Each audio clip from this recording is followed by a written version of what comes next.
Coming up on Library Newslink, ALA's Librarian of the Year makes a visit to Memphis, helping residents at tax time, and a local civil rights legend shares her story.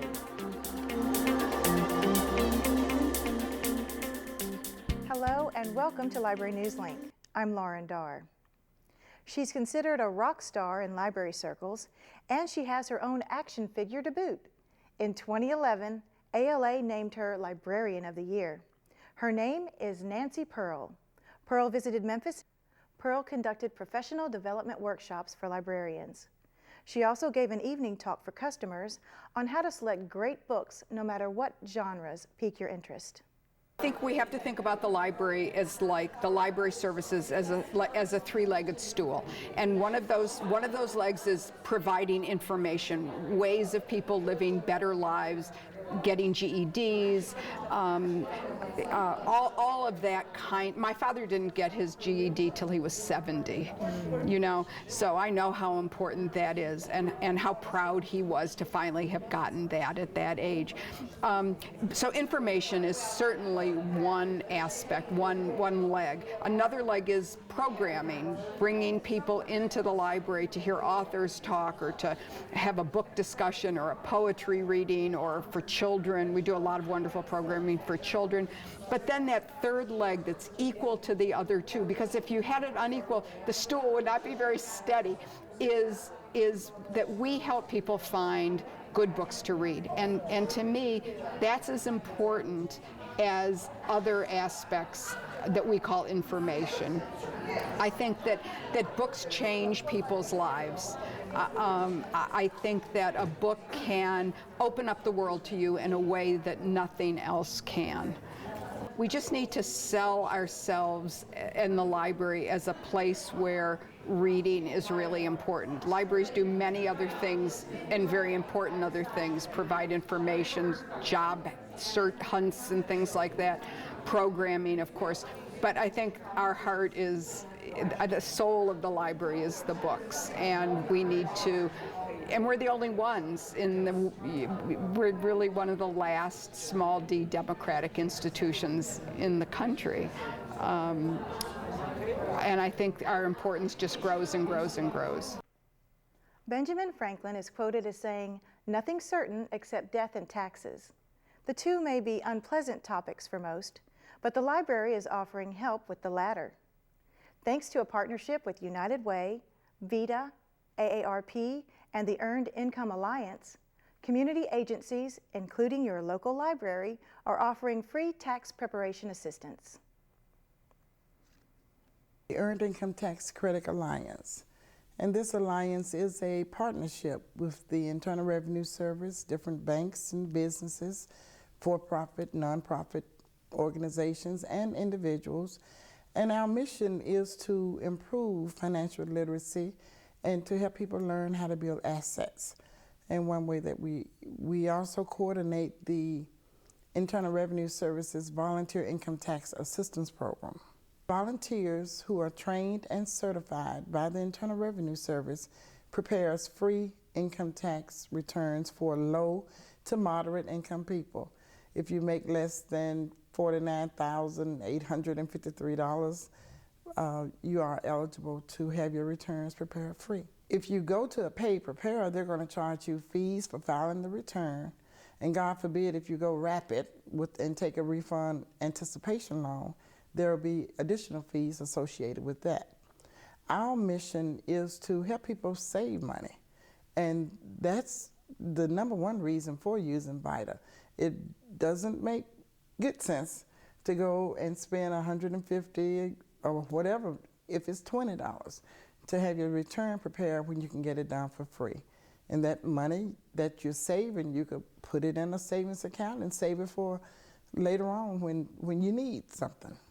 When tax filers get their returns prepared at our VITA sites, they receive a brochure which shows the amount of returns that they are due, the anticipated date of the refund, and we ask them to take the Smart Save Challenge.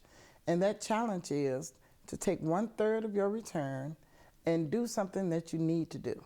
For instance, like getting some repairs on your house or getting some car repairs or paying off some lingering bills. Take another third of that money and save. You can buy savings bonds, and this year at VITA, at the VITA sites, tax filers can purchase savings bonds for other people at the time that they have their return prepared. Or you could set up a savings account or buy a CD. But we just want people to save at least 1/3 of the return that they are anticipating. And then that other third, we encourage them to do something for themselves with it. If you want to buy a television, you want to go on a shopping spree, it's okay to do that because you've taken a third and taken care of some things that needed to be taken care of. You've taken a third and you've set up a savings, and so you can spend the other third. At all of our VITA sites, we do file the returns electronically. With direct deposit, you can expect to have your return in 7 to 10 days. That's an average. Some people get theirs in 5 days. After years of cataloging and indexing, a collection in the Memphis and Shelby County Room will be available to the public for the first time. Scholar and civil rights activist Miriam DaCosta Willis shares her life story through the donation of her papers to the library. About 8 years ago, I donated the bulk of my material to the library, and it included my work as a professor, information on the books that I had read, articles that I had written, unpublished manuscripts, photographs, things of that kind. And since 2003, I have been donating things every couple of years because, I'm not gone yet. And I'm continuing to produce because, for an example, this year I just published another book, and then in 2008 I published another book. So both of those papers, the papers from those books will also be donated to the library. Oh, I've had a long life. I'm glad to still be here. I have worn different hats in different periods. I'd say my most important, my personal life is extremely important. I was born in Florence, Alabama, but my parents were educators, so it meant that we moved all across the country. We lived in Atlanta, we lived in Charleston, South Carolina, we lived in Philadelphia when my father was working on his PhD. We lived in Atlanta while my mother was finishing up her master's degree. So I was exposed very early to an academic life. We often lived on campus, so education was highly prized in my family. I married Russell Sugarman while I was a senior, just before my senior year at Wellesley, and then we moved back here where it was his home, and I immediately started teaching. I taught first at Lemoyne College, and then I went and got my master's at Johns Hopkins. I came back and I taught at Owen College, and then I left here and I taught at Howard. By that time I had divorced and I had remarried A.W. Willis. And then I came back to Memphis in 1976 to work at Lemoyne Owen College, because by that time, the two institutions had merged. And over the course of that period, I had my 4 children. I now have 7 grandchildren. But I began teaching, I guess, when I was about age 20. And so beyond my personal life, the next important chapter of my life is as a college professor. I've always taught in colleges, and a number of different colleges. And then the third area that I've been interested in is writing and research.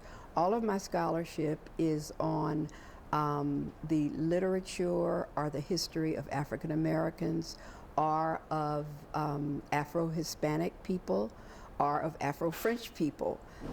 So I'm very interested in preserving that history. When I came to Memphis in 1956, I was appalled because over many streets hung banners saying, "Keep Memphis down in Dixie." And I was born and grew up in the South. I was educated in New England. I went to prep school. I went to Wellesley College. I went to Johns Hopkins for a master's and PhD. And I always knew that I wanted to return to the South to make a difference. And my first husband was a lawyer. He had the same idea.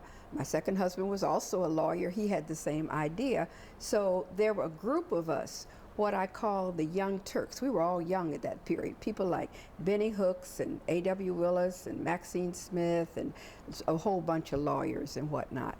So I came to town at a very propitious time. I started teaching. I applied for a job with the city schools, and I was told that the woman told me, she was white, and she said, well, we hire people from Lemoyne. In other words, I was an outsider. I was a northern carpetbagger, and she wasn't going to have anything to do with me. So then I went to my in-laws and I told them what the situation was. I really wanted to teach. You know, I had this preparation. I thought I had something to give back. And my in-laws told me, well, you need to go and see Blair T. Hunt. And he has a lot of clout and all. And I was out. I was so furious, not at them, but at the idea that I had to pull some strings or use some contact to get a job. You know, I could stand on my own merit. Okay, and then the next thing that happened was I said, okay, well, if I can't teach in the public schools, I'm going to go ahead and get my master's so I can teach at the college level. So I had a good friend named Maxine, and I persuaded her. I said, Maxine, we need to try to get into the University of Memphis, Memphis State University. And she said, no, I don't feel like it. And I said, yes, come on, you go down there with me. So we went and applied. And after about 2 or 3 months, they sent us a letter, the president, saying we were not qualified. Well, woo, why did he say that? Because Maxine already had a master's degree from Middlebury, one of the tremendous universities in this country. I had graduated Phi Beta Kappa from Wellesley. I thought I was hot stuff, you know, and this little old dinky college is going to tell me I'm not qualified. We were furious. And really, Maxine always says that's the point at which she really became involved in civil rights, and I did too. We were, she was married to Vasco, I was married to Russ. They were very involved in the civil rights movement. We were very involved and very active with the NAACP, very active with the Shelby Democratic Club.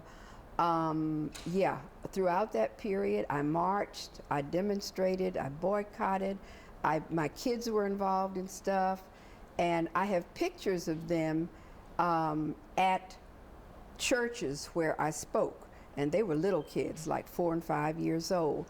And what really made me furious in this town was when we had a meeting at Claiborne Temple where a lot of people would rally, you know, to demonstrate and whatnot.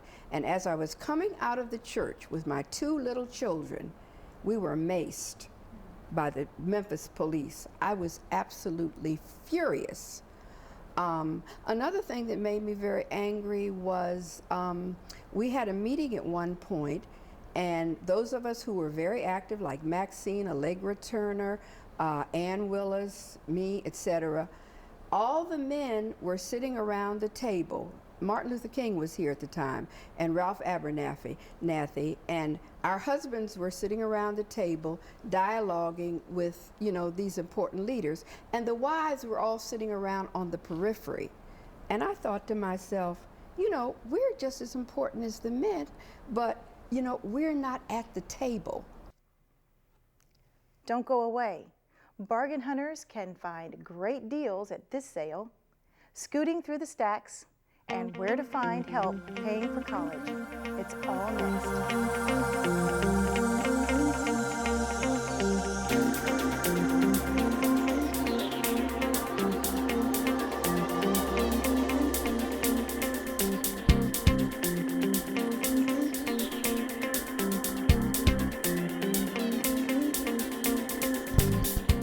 3 times a year, the Friends of the Library sort and select the best donated books, music, and magazines and host a sale.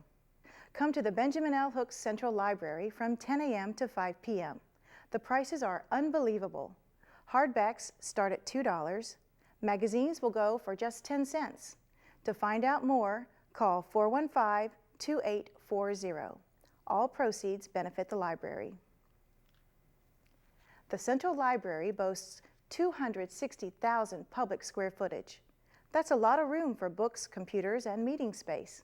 But for customers with walking disabilities, it can be a challenge. Enter the H.W. Durham Foundation. The charitable organization has funded a grant that makes scooting through the library stacks a breeze.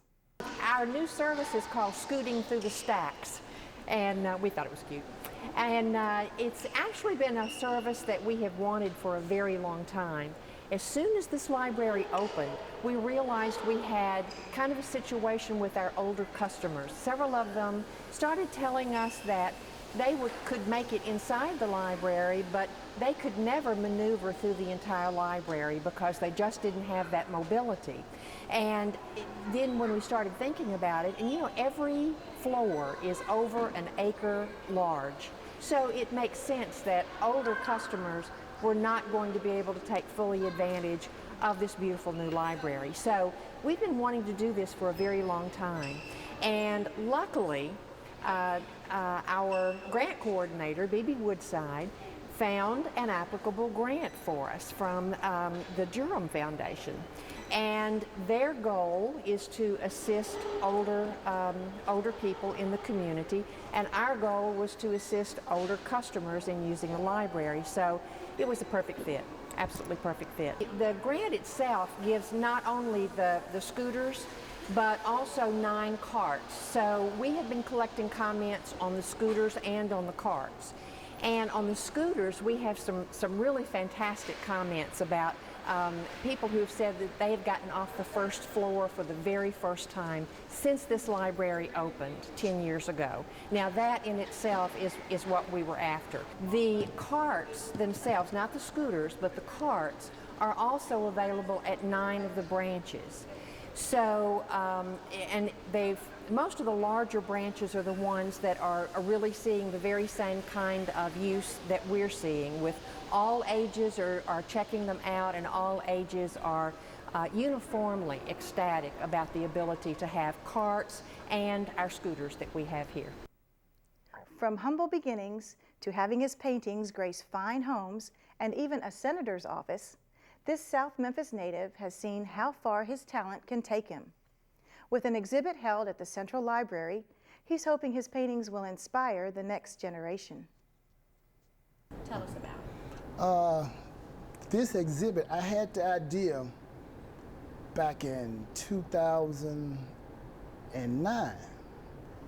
And I had the idea, I said, wait a minute, I need to do something, a nice exhibit. And then I told a few people, and they said, yeah, that's a good idea, but I kind of like backed off for a while because I was so busy painting and dealing with this gallery and that gallery. And then my daughter, one day we was riding down the street, she said, Daddy, look at that guy pants. Look how his pants is so down below his knees, almost about to fall off. And then I knew then, I said, okay, it's time for me to do the exhibit. I want to show people that, you know, if you just change the way you see things, the things you see will change. I love reading. I read about 2 to 3 books a week. I read constantly, I paint, I read. If you can read, and you can actually become all things, you know, if you think positive about it. And that's one reason why I did certain paintings where the little boy is just reading. Just read, read, read. Preparing for college can present several questions. Where to go, what to study, what tests will I need to take, and of course, how will I pay for it?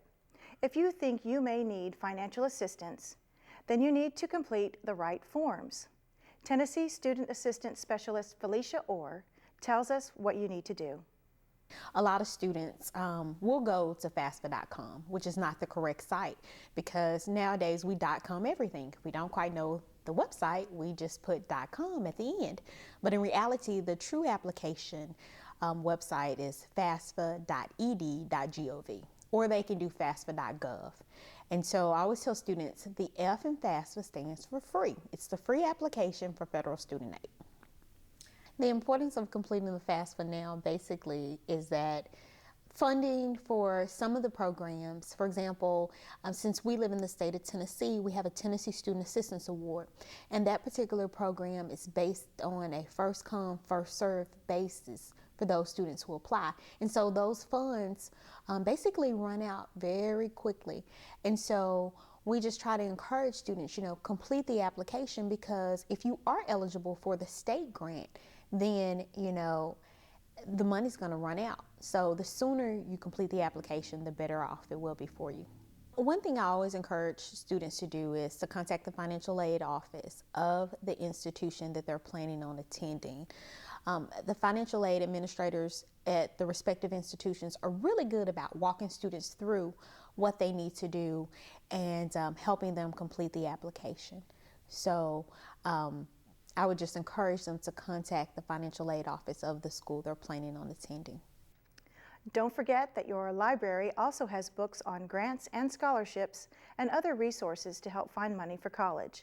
For more information, call 415-2700. Want to hang out with other book lovers and talk about interesting topics and themes lifted from the pages of intriguing authors? The Central Library's Books and Beyond Daytime Book Club may just be what you're looking for. We have started a new book club. We've had 2 meetings so far. The name of the book club is Books and Beyond, Third Tuesday Morning Readers Club.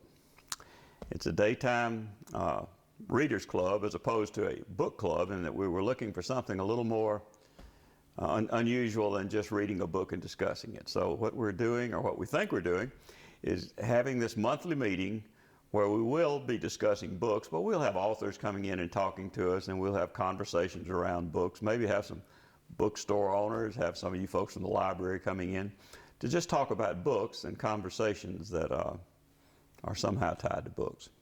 I've been here about a year. I really enjoy Memphis.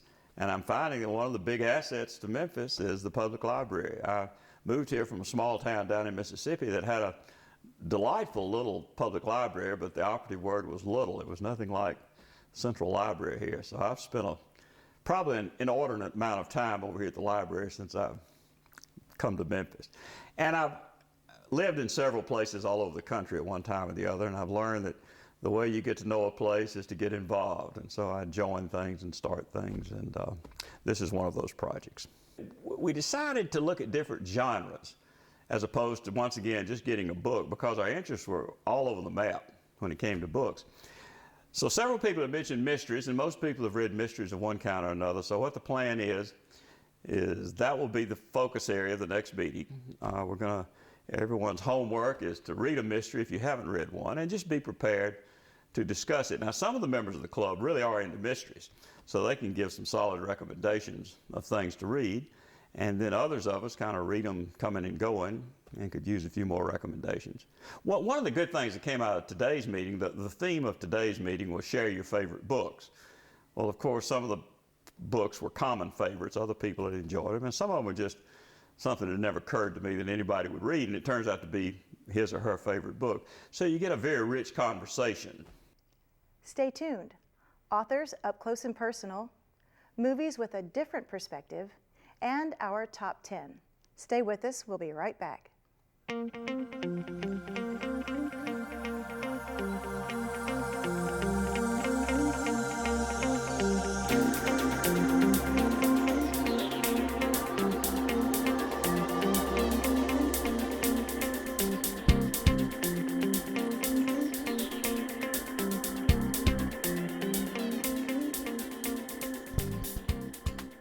The Book Talk program brings local, regional, and national writers to Memphis. Quality book discussion programming is shrinking across the country. However, Book Talk continues to provide in-depth, insightful literary interviews. Here's a sample. And welcome to another edition of Book Talk, coming to you from the Benjamin L. Hook Central Library in Memphis, Tennessee. I'm Stephen Ussery, and we're pleased to be joined today by Mary Jane Clark. Thanks for stopping by, Mary Jane. It's my pleasure. Mary Jane Clark is best known for her mystery series of 12 novels set amongst the employees of Key News. However, she's just launched a brand new series called The Wedding Cake Mysteries, and the first one, To Have and to Kill, has just been published by William Morrow. Now, Mary Jane, what kind of work goes in the front end of developing a brand new series like The Wedding Cake Mysteries? Well, to tell you the truth, I was working on my 12th Key News novel, and one morning I was watching television, and Martha Stewart was on promoting a book that she did on wedding cakes. And there were over 100 wedding cakes in this book, each one a mini masterpiece. And they were all keyed into a location. So if you were having a wedding on the beach, the wedding cake would have seahorses and seashells on it. Or if you were getting married at a Vermont country inn, the cake had maple sugar leaves on it. And I started to think, what if I had a series where in every book there was a different bride and groom getting married in a different location, and different family and friends would be there, and they would all become characters in the story and suspects in a crime, because in every wedding cake mystery there'll be something that goes wrong, someone who's killed, and that murder has to be solved before the bride and groom can go to the happy ending at the altar. Now, in the world of cakes on TV, there's been Ace of Cakes and The Cake Boss, and it seems like there's plenty of natural drama there. Then you add in a wedding, and there's all sorts of dramatic conflict that can rise up out of that. Yeah, hopefully. I certainly hope so. Check local programming guides for airing times. Crave something a little different than the latest superhero sequel? The library has you covered with the Wider Angle film series. Once a month, acclaimed foreign films are screened at the Benjamin L. Hooks Central Library. March 9th,